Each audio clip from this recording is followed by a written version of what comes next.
नमस्कार, आप देख रहे हैं TV20 और आपके साथ मैं निशा सिंह। दर्शकों, बिहार में जातीय जनगणना के आंकड़े पेश करने के बाद सियासी घमासान हो गई है। जी हाँ, कई दलों ने इसका विरोध करना शुरू कर दिया है तो कई इसके पक्ष में है। इसी बीच में हमारे साथ बात करने के लिए रेणुका पैलेस के जो मालिक है मुरारी शरण सिंह उर्फ श्याम बाबू जी, जो कि हमारे साथ उपस्थित हैं। चलिए हम सीधे इनसे जातीय जनगणना के टॉपिक पे बात करते हैं कि आखिर बिहार में जातीय जनगणना के आंकड़े की रिपोर्ट आने के बाद आपको कितनी खुशी मिल रही है। सबसे पहले स्वागत हम। धन्यवाद आपको। ऐसा है कि ये जातीय जनगणना नहीं है, ये जातीय सरकारी जनगणना है। इस जनगणना से देश को कोई फायदा मिलने वाला नहीं है, जनगणना राज्य को फायदा मिलने वाला है। असल में जनगणना होनी चाहिए इस प्रकार का कि जिस समय से फैमिली प्लानिंग लागू हुई तो किस जाति में कितने लोग फैमिली प्लानिंग के रूल को माने। एक तरफ जनसंख्या कम करने के लिए फैमिली प्लानिंग कानून लागू हुई, दूसरे तरफ जातीय जनगणना कर रहे हैं। तो आखिर क्या माननीय मुख्यमंत्री दिखाना चाहते हैं कि जातीय जनगणना से राज्य को क्या फ़ायदा मिलेगा। पहले तो जब यही स्थिति थी तो फैमिली प्लानिंग कानून को पालन नहीं करना चाहिए, लागू नहीं करना चाहिए किसी को। अगर मान लीजिए आज यह जातीय जनगणना की बात हो रही तो जिसने भी फैमिली प्लानिंग कानून को लागू किया वो अपने को क्या सोचेगा, अपने को क्या सोचेगा।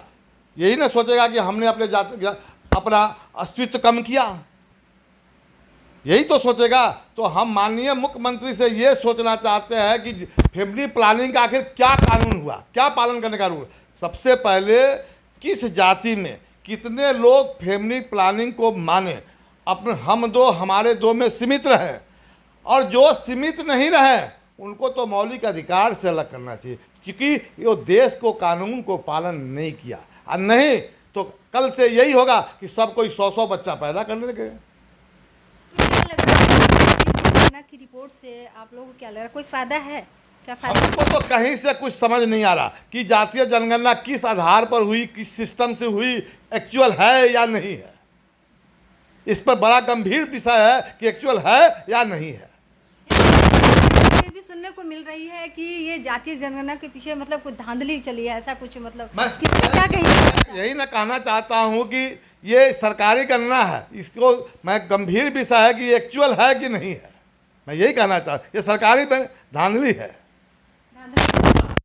पूरा आपका कहने का मतलब कि इसमें धांधली की गई है रिपोर्ट में। आंकड़े की हमको ये समझ में आंकड़ा नहीं आ रहा, और हम ये भी नहीं समझ रहा कि आंकड़ा से मतलब क्या है। जब हम फैमिली कानून को पालन नहीं किया और वो अपना एक दर्जन बच्चा पैदा कर लिया, उसको जातीय गणना में तरजीह दी जा रही है, तो फिर जो फैमिली प्लानिंग करा करके अपने जनसंख्या को कंट्रोल किया उसका क्या होगा। तो इस पे अब आपका क्या कहना है? जिस तरह से आप तो सरकार को जो करना है वो तो कर ही रहे हैं, लेकिन आप लोग चाहते क्या है, क्या होना चाहिए? हमारा यही कहना, चाहे जिस जाति में हो, जिसने फैमिली प्लानिंग रूल को माना है उसको पहले काउंट कराया जाए कि कौन परिवार ने फैमिली प्लानिंग रूल को माना है, जिसने जनसंख्या को कंट्रोल पाने में सरकार की मदद की है, उसको वरीयता दिया जाए और ये देखा जाए कि उसने क्या काम किया, उसको क्या किया जाए कि जाति में कितने लोग मैंने इस माना उसके अनुसार जातीय जनगणना को उजागर किया जाए कि इस जाति में इतने लोग फैमिली प्लानिंग को माने, इस जाति में इतने लोग फैमिली प्लानिंग माने, इस जाति में इतने लोग फैमिली प्लानिंग को माने। आखिर देश के कानून को तो पालन किया है, और जो कानून को पालन नहीं किया उसको उछाल रहे, क्या मतलब हुआ। कल से कोई कानून बनेगा, कैसे पालन कोई करेगा। कानून अगर बना और उसका कोई पालन किया और उसका अवहेलना कर रहे हैं कि नहीं जातीय जनगणना में कम आ गए, तो फिर ऐसे कानून को कौन पालन करेगा। कल जनसंख्या तो फिर दिनों दिन बढ़ते चली जाएगी। जो थोड़ा जनसंख्या कंट्रोल पाने की बात हो, दिनों दिन बढ़ते चली जाएगी, जमीन बैठने के लिए नहीं होगा। तो मुख्यमंत्री जी का ये नियम हमको समझ में नहीं आ रहा कि आखिर ये क्या सोच रहे हैं, आगे दूरदृष्टि उनकी कहाँ है, मैं ये समझ नहीं पा रहा।